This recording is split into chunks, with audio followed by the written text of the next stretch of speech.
ఐటీలో ఎంట్రీ కావాలా? Trainee software engineer గా అజా కోడింగ్ ట్యూటర్ లో 2 వీక్స్ ట్రయల్ పీరియడ్ లో వెంటనే చేరండి.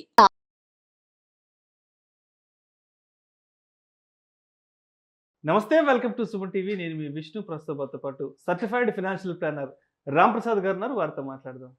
సార్ నమస్తే. సార్ నమస్తే విష్ణు గారు. రామ్ ప్రసాద్ గారు, ఈ మధ్య ఒక కాన్సెప్ట్ గురించి విన్నాను, అసెట్ రిచ్ క్యాష్ పూర్. ఏంటి అసెట్ రిచ్ అవ్వడం ఏంటి, క్యాష్ పూర్ అవ్వడం ఏంటి అసలు? అసెట్ రిచ్ క్యాష్ పూర్ అనేది ఒక దీర్ఘకాలిక వ్యాధి. దీర్ఘకాలిక వ్యాధి ఫినాన్స్లో.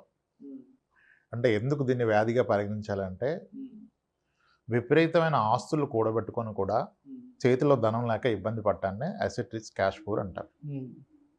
ఓకే, దీన్నే ఇంకొక విధంగా చెప్పుకోవాలంటే, ఆస్తులు ఉంది కానీ ఆదాయం లేదు. ఆస్తులు ఉంటాయి కానీ ఆదాయం జనరేట్ చేయలేదు, ఇన్కమ్ ఉండదు. ఇన్కమ్ ఉండదు. ఓకే, తెలుగులో మనకు కూడా చెప్తారు, ఆస్తిపరుడు ధనవంతుడు, ఈ రెండింటికి మధ్య చాలా వ్యత్యాసం ఉంది. ఎవడు హ్యాపీగా ఉంటాడు? ఆస్తి ఉన్నోడు హ్యాపీగా ఉంటాడా, ధనం ఉన్నోడు హ్యాపీగా ఉంటాడా? చేతుల ధనం ఉండాలి. ధనం ఉంటే హ్యాపీగా. Power is in cash. Cash ఉన్నోడే పవర్. ఎందుకంటే ఆస్తిని మధ్య మధ్యలో కొరుక్కొని తిన్నాం, కట్ చేసుకుని తిన్నాం కదా. సో ధనం ఉన్నవాడు ధనవంతుడు, ఆస్తి ఉన్నవాడు ఆస్తిపరుడు. ఎంత ఆస్తి ఉన్నప్పటికీ ధనం లేకపోతే వాడు దరిద్రుడే. ఎందుకంటే చెప్పుకోవడానికి నాకు కొన్ని కోట్ల ఆస్తుందని చెప్పుకుంటారు. అవకాశం దొరికిన ప్రతిసారి చెప్పుకుంటారు, మా తాతగారు ఇచ్చిన 10 కోట్లు ఉంది, మాకు ఇక్కడ ఈ అసెట్ ఉంది, అక్కడ ల్యాండ్ ఉంది, మెయిన్ రోడ్డు మీద ఉంది, అది ఉంది, ఇది ఉంది. కానీ ఒక 4,000 5,000 అప్పు ఎవరంటే అవతల వ్యక్తి ఏమనుకుంటాడు? ఎందుకంటే ఇతని ఆస్తి వలన ఎవరికి వచ్చే ఉపయోగం ఏమీ లేదు కదా. ఇంత ఆస్తుండి కూడా అప్పడిగితే అంతే కదా. ఆయన గురించి ఎదుటి వ్యక్తి ఏమనుకుంటాడు? ఎందుకంటే మీ ఆస్తి వలన ఎదుటి వ్యక్తికి వచ్చేది ఏం లేదు, మీ దగ్గర డబ్బులు ఉంటే ఎదుటి వ్యక్తికి ఉపయోగం. ఓకే, ఈ కాన్సెప్ట్ ఎందుకు అసెట్ రిచ్ క్యాష్ పూర్ అన్నారంటే, many people are struggling with this challenge. ఆస్తులు ఎంతవరకు కూడబెట్టినప్పటికీ ఆదాయం లేక ఇబ్బంది పడుతూ ఉంటారు. మన అవసరాలు తీర్చలేని ఆస్తులు మనకెందుకు? మన అవసరాలు తీర్చలేని ఆస్తులు ఉన్న అవసరానికి ఆదుకోలేవు. ఇప్పుడు కొన్ని ప్రొఫెషన్స్ ఉన్నాయి, కొన్ని ప్రొఫెషనల్స్ ఎవరైతే రెగ్యులర్ ప్రాక్టీస్లో ఉంటారో వాళ్ళకి మెజారిటీ ఆఫ్ ది ఫీజ్ కానీ ఇన్కమ్ కానీ క్యాష్ రూపంలో వస్తుంది. ఓకే, అప్పుడు ఆ క్యాష్ని కంఫర్టబుల్గా క్యాష్ని ఎక్కడ ఇన్వెస్ట్ చేయాలో అక్కడ ఇన్వెస్ట్ చేస్తూ పోతారు.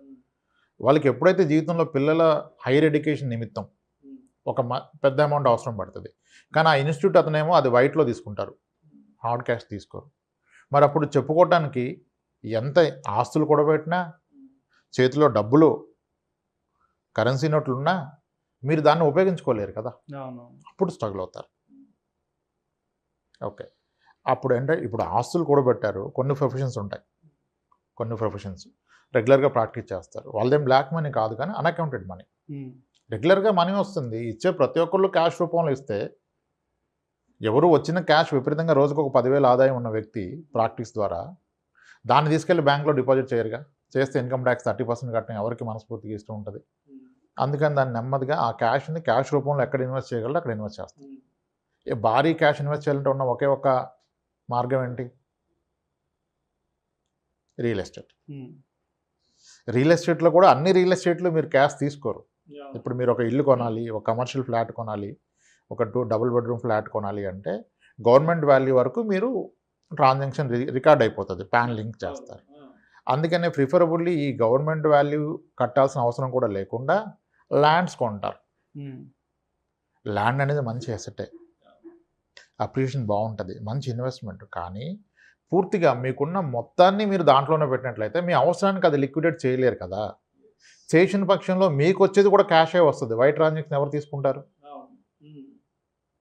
అవసరానికి అమ్ముకోలేము, వెంటనే అమ్ముకున్నా మీకు వైట్ క్యాష్ అనేది రాకపోవచ్చు. ఇప్పుడు కొన్ని ప్రొఫెషన్స్ లైక్ డాక్టర్స్ ఒక 30 ఏళ్ళగా 40 ఏళ్ళగా ప్రాక్టీస్ చేస్తున్నారు, 25 ఏళ్ళగా ప్రాక్టీస్ చేస్తున్నారు, అద్భుతమైన ఇన్కమ్ ఉంది, చాలా కష్టపడతారు రోజంతా. ఆబ్వియస్గా ఆస్తులు కూడా పెట్టారు. కానీ ఇప్పుడు వాళ్ళ పిల్లల్ని మెడిసిన్ జాయిన్ చేయాలి మేనేజ్మెంట్ కోటాలో అంటే, లేదా మెడిసిన్ అయిపోయింది పీజీ ఎండీ జాయిన్ చేయాలి అంటే ఫీజులు 4-5 కోట్ల రూపాయలు ఉంది ఎండీకి. ఇప్పుడు ఇంత ఆస్తి పెట్టుకొని పిల్లల్ని మళ్ళీ లాంగ్ టర్మ్ స్ట్రగుల్ చేయడం ఎందుకు? ఆ డబ్బు కడితే అయిపోద్ది కదా.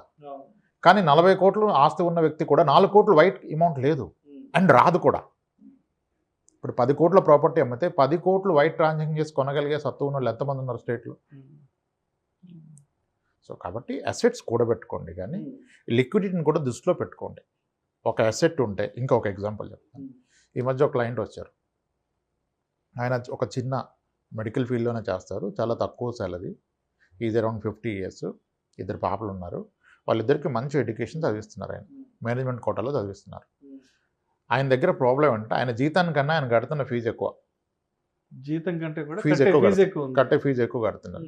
అందుకోసం ఏం చేస్తున్నారు, ఆయన అప్పులు చేయడం మొదలుపెట్టారు. ఆబ్వియస్గా ఇంకా అదే జరుగుతుంది. పిల్లల్ని భవిష్యత్తులో సెటిల్ చేయాలి కాబట్టి క్వాలిటీ ఎడ్యుకేషన్ అనుకున్నాడు, ప్రైవేట్ ఇన్స్టిట్యూట్స్లో మేనేజ్మెంట్ కోటాల్లో ఎక్కువ ఫీజులు కట్టి జాయిన్ చేస్తారు. ఓకే, ఇప్పుడు వచ్చే ఇన్కమ్ సరిపోవట్లేదు కనుక అప్పులు చేస్తున్నారు. అసలు అప్పులు చేయటం ఏంటి సార్, మీకు ఆస్తులు ఏమున్నాయంటే ఆస్తులు ఉన్నాయి. ఏమున్నాయంటే 3 ప్లాట్స్ ఉన్నాయి. ఆయన అతి తక్కువ జీతంలో ఎంతో డిసిప్లిన్గా కూడబెట్టుకొని కొనుక్కున్న 3 ప్లాట్స్ ఉన్నాయి. అవి కూడా భారీగా పెరుగున్నాయి. కానీ వాటిని లిక్విడిటీ చేయటం అంత ఈజీగా లేదు ఈరోజు. నేను అన్నాను, సార్ మీ ప్రాపర్టీ పెరిగేది ఏ రేట్లో పెరుగుతుందో మీరు అబ్జర్వ్ చేశారా? క్యాల్కులేషన్ చేసాం. అతను కొన్న 1992 నుంచి ఒక ప్లాట్ ఉంది, 2003-4లో కొన్న ప్లాట్, ఇవన్నీ వేస్తే యావరేజ్గా ఆ ప్లాట్స్ పెరుగుతున్న రిటర్న్ ఎంత అంటే చాలా మంచిగా కొన్నారు ఆయన. 12% పెరుగుతున్నాయి. 12% పర్ ఇయర్ పెరుగుతుంది. అంటే ప్రతి 6 ఏళ్లకి అతను కొన్న ప్లాట్ విలువ రెట్టింపు అవుతుంది, which is very good return. 6 ఏళ్లకి మీకు ఖచ్చితంగా రెట్టిపోయిందన్న గ్యారంటీ ఎక్కడ లేదు. మ్యూచువల్ ఫండ్స్లో అవ్వదు, స్టాక్స్లో కూడా గ్యారంటీ లేదు. కానీ మీకు రియల్ ఎస్టేట్ అవుతుంది కదా, 6 ఏళ్లకి రెట్టింపు అవుతుంది. సో చాలా ప్లాన్గా ఆయన కొన్నారు.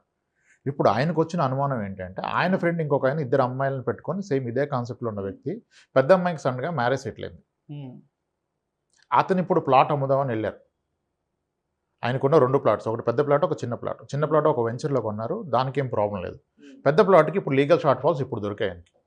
లీగల్గా కొన్ని డాక్యుమెంట్స్ షార్ట్ ఫాల్ ఉన్నాయి, లింక్ డాక్యుమెంట్స్ మిస్సింగ్ ఉన్నాయి. ఇప్పుడు అంత ప్రాపర్టీని, ఒక 60 లక్షల ప్రాపర్టీని ఒక డాక్యుమెంట్ మిస్ అయితే ఎవరు తీసుకుంటారు ఈరోజు? ఆయన ఇన్నాళ్ళు దాన్ని నమ్ముకొని కూర్చున్నారు. ప్లాట్ కొన్న ప్రతి వ్యక్తి దీన్ని ఏదో ఒక గోల్కి లింక్ పెట్టుకుంటాడు, ఇది పెద్ద పాప మ్యారేజ్కి, చాలా అబ్బాయి ఎడ్యుకేషన్కి అని. ఇప్పుడు ఆ టైంలో దాంట్లో లీగల్ షార్ట్ ఫాల్ ఉంటే ఆయన ఏం చేయగలుగుతాడు? అతను చూసి ఇతనికి టెన్షన్ స్టార్ట్ అయిపోయింది. ఇన్నాళ్ళు ఉందనుకున్నాడు, ఇప్పుడు అవసరానికి ఆదుకోలేకపోతుంది కదా. అందుకని నేను వచ్చారు, చెప్పాను ఈ దాంట్లో లీగల్ షార్ట్ ఫాల్స్ లేవు, కానీ లేనప్పటికీ కూడాను, రేటు పెరిగినప్పటికీ కూడాను మీకు ఉన్న పలంగా ఎవరైనా కొని డబ్బులు ఇస్తారా? ఇప్పుడు ఎన్ఆర్ఐ సంబంధం వచ్చింది, 15 రోజుల్లో అంతా కార్యక్రమం ముగిసిపోవాలి, మంచి సంబంధం, మంచి అబ్బాయి, మరి సన్గా కావాలంటే మీ అసెట్ పెరిగింది, కానీ సన్గా కొనేవాళ్ళు ఎవరు? సో కాబట్టి బ్యాలెన్సింగ్ చేసుకోవాలి మీ అసెట్స్ని. లిక్విడిటీ అయ్యే అసెట్స్ కొన్ని, ఇన్కమ్ ఇచ్చే అసెట్స్ కొన్ని, ఇల్లిక్విడ్ ఉన్నా పర్లేదు, కొన్ని అసెట్స్ పెట్టుకోండి. పూర్తిగా ప్లాట్సే పెట్టుకుంటే తప్పు. కొంతమేరకు ఎఫ్డీస్లో, కొంతమేరకు ఈక్విటీ ఇన్వెస్ట్మెంట్స్, కొంతమేరకు అవి. ఇంకోటి, మీ ఆర్థిక లక్ష్యాల పరంగా మీరు మీ అసెట్స్ని మార్చుకోవాలి. అది మ్యూచువల్ ఫండ్ అయినా, రియల్ ఎస్టేట్ అయినా, మీకు ఇప్పుడు మ్యూచువల్ ఫండ్ అయితేనేమో మీకు అవసరం, ఈక్విటీ ఇన్వెస్ట్మెంట్ అయితే మీకు అవసరం పడే నాటికి మార్కెట్ ఎలా ఉంటుందో మీరు ప్రెడిక్ట్ చేయలేరు. అదే మీ ఒక ల్యాండ్ ఉంది, అగ్రికల్చర్ ల్యాండ్, మీకు 2 నెలల్లో డబ్బులు అవసరం ఉంటే 2 నెలల్లో కొనగలిగే వ్యక్తి ఉండాలి కదా మార్కెట్లో, దానికి రేటు ఉన్నప్పటికీ. కాబట్టి మీ లక్ష్యాలను గుర్తిస్తే దానికన్నా ఒక 3 years ముందే మీరు లిక్విడేట్ చేసి ఫిక్స్డ్ డిపాజిట్లో పెట్టేసుకోండి. అది ఏదైనా కానివ్వండి, అది మ్యూచువల్ ఫండ్ అయినా, కరెక్ట్గా నాకు 3 ఏళ్ళలో పాప పెళ్ళి ఉంది లేదా ఎడ్యుకేషన్ ఉంది, మరి 3 ఏళ్ళలో మార్కెట్ ఎలా ఉంటుందో మనకు తెలియదు కదా. ఒక 3 ఏళ్ళ ముందుగానే దాన్ని లిక్విడేట్ చేసి, దాన్ని అమ్మేసి, ఆ డబ్బుని గ్యారంటీ సెక్యూర్డ్ ఏది, బ్యాంక్ ఎఫ్డీలో పెట్టుకోవాలి. లేకపోతే సడన్గా మీకు రిక్వైర్మెంట్ వస్తే అది మీకు అందుబాటులోకి రాదు. అలానే ఎప్పుడైతే మీరు రిటైర్మెంట్కి దగ్గర పడతారో, మీ ఇన్కమ్ ఆగిపోతుందో, మీకు కావాల్సింది మంత్లీ పెన్షన్, మీ అవసరాలకు సరిపడే ఇన్కమ్, అది జనరేట్ చేసే విధంగా మీ అసెట్స్ని ముందుగానే క్రియేట్ చేసుకోండి. ఇప్పుడు 10 ఎకరాల పొలం ఉంది, 10 ఎకరాల పొలం మీద 2 లక్షలు కవలు వస్తుంది, కానీ 2 లక్షల్లో ఇంక సంవత్సరం గడవదు కదా.